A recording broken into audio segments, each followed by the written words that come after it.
حضرات، جو غزوہ بدر ہے یہ کفر و اسلام کا پہلا معرکہ ہے۔ قرآن کریم سورۃ توبہ میں اسے یوم الفرقان کہا گیا ہے، جس دن حق اور باطل میں فرق قائم ہو گیا، اس لیے اس کو یوم الفرقان۔ حق اور باطل میں فرق تو پہلے سے ہی تھا، تو اس کا کیا اسپیشلی ذکر ہے؟ تو بات یہ ہے، اس سے پہلے تاریخ عرب میں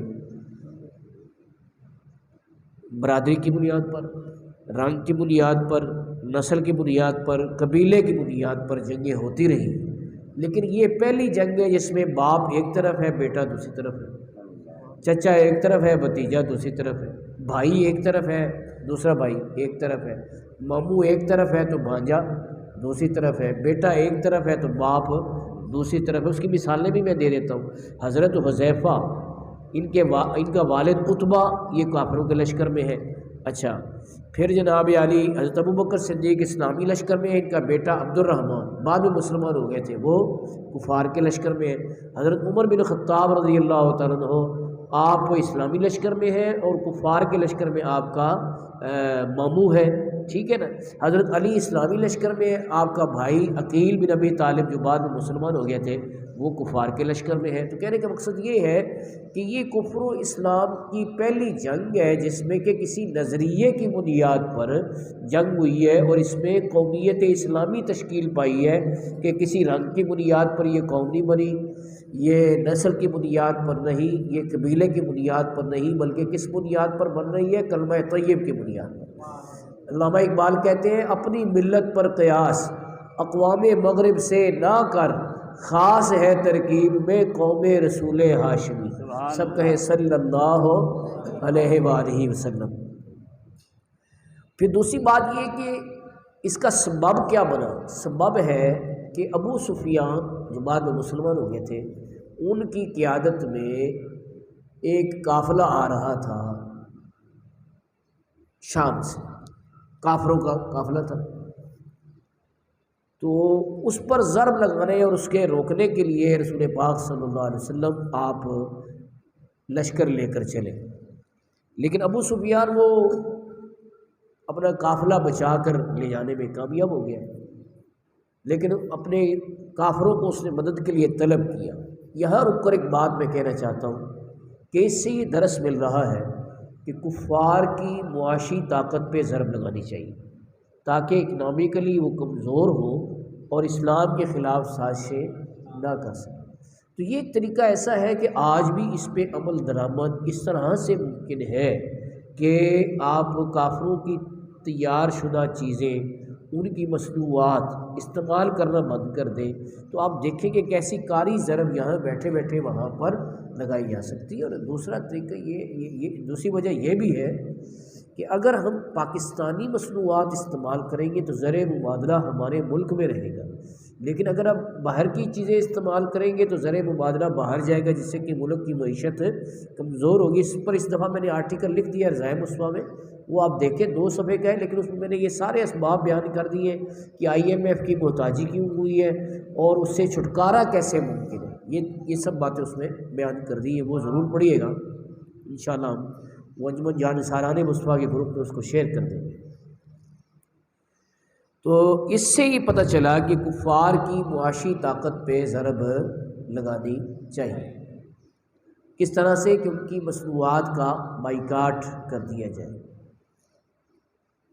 اب وہ تو قافلہ تو چلا گیا، تجارتی قافلہ جو تھا، لیکن رستے میں کافروں کو بھی ابو جہل کی قیادت میں جو لشکر آ رہا تھا 1000 کی تعداد میں، ان کو یہ اطلاع ہو گئی تھی کہ مسلمانوں سے یہ قافلہ ہمارا بچ گیا ہے، لیکن پھر بھی انہوں نے کہا نہیں، اب ہم نکلے تو ان کو سبق سکھا کر ہی آئیں گے، ان کو سبق سکھا کے ہی آئیں گے۔ تو چل پڑے اور بڑا فخر کر رہے ہیں، غرور کر رہے ہیں کہ آج تو مسلمانوں کو کچا ہی چبا جائیں گے، اب اتنی بڑی تعداد میں ہم جا رہے ہیں، دیکھ لیں گے مسلمان جو مدینے میں گئے نا ان سے ہم آج نپٹ لیں گے۔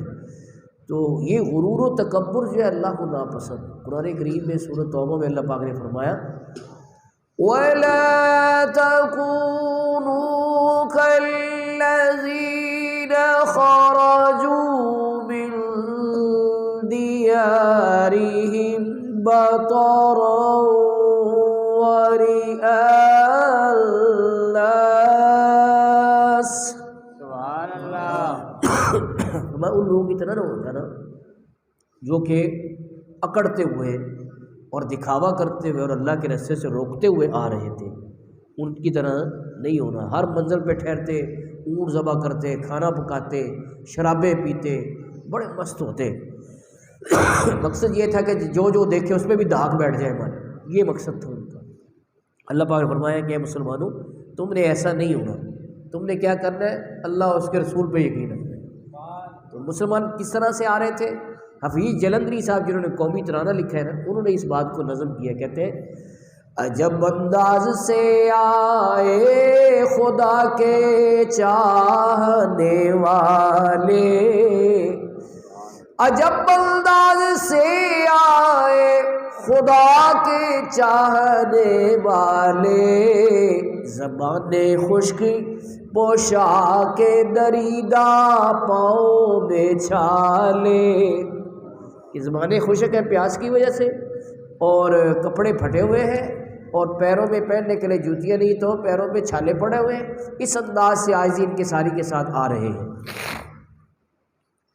اچھا، سامان جنگ کی کیا کیفیت ہے وہ بھی حفیظ جلندری نے بیان کیا ہے کہ تھے ان کے پاس 2 گھوڑے 6 زرہیں 8 شمشیریں، لیکن پلٹنے آئے تھے یہ لوگ دنیا بھر کی تقدیریں. سبحان اللہ. بھروسہ کس پر تھا وہ سنیں. حفیظ جلندری صاحب نے کمال کر دیے. کہتے ہیں نہ تیغ و تیر پر تکیا، نہ خنجر پر نہ بھالے پر، بھروسہ تھا تو ایک سادہ سی کالی کملی والے پر. اس طرح سے اسلامی فوج آ گئی بدر کے میدان میں. رسول پاک صلی اللہ علیہ وسلم صحابہ کرام سے مشورہ کر رہے ہیں کہ بھئی اب تمہاری کیا رائے ہے کہ نکلنے تو چلے تھے روکنے قافلہ جو تھا کافروں کا، لیکن اب آ گیا لشکر سامنے، تو تمہاری کیا رائے ہے؟ اس سے یہ پتہ چلا کہ مشورہ کرنا بھی ہمارے پیارے آقا صلی اللہ علیہ وسلم کی کیا ہے؟ سنت مبارکہ ہے. مشورہ کرنا بھی کیا ہے؟ سنت مبارکہ. تو حضرت سعد نے عرض کیا کہ یا رسول اللہ، یہ تو بدر کا میدان ہے نا، یہ تو میدان بدر ہے، اگر آپ ہمیں حکم کریں تو یہ جو سمندر ہے نا ہم اس میں بھی چھلانگیں لگا دیں. تو آپ پھر بھی فرماتے رہے اشیروا علیہ ایھا الناس. تو حضرت مقداد نے عرض کیا یا رسول اللہ، ہم حضرت موسیٰ علیہ السلام کی قوم کی طرح نہیں ہے جنہوں نے کہا تھا قرآن پاک میں فَاذْهَبْ أَنْتَ وَرَبُّكَ فَقَاتِلَا إِنَّا هَاهُنَا قَاعِدُونَ. آپ جائیں، آپ کا رب جائے، وہ قتال کرے، ہم تو یہی بیٹھے ہیں. ہم ایسے نہیں ہیں، ہم آپ کے ساتھ جائیں گے. ہاں جی، اس بات کو بھی نظم کیا حفیظ جلندری نے کہ تعالی اللہ یہ شیوا نہیں ہے باوفاؤں کا، پیا ہے دودھ ہم لوگوں نے غیرت والی ماؤں کا. نبی کا حکم ہو تو کود جائے ہم سمندر میں، جہاں کو محو کر دے نعرہ اللہ اکبر میں. اللہ حق جاری. سبحان اللہ. سبحان. کیسے جانثار تھے نبی پاک صلی اللہ علیہ وسلم کے صحابہ، کیسی کیسی جانثاری کا مظاہرہ کر رہے ہیں.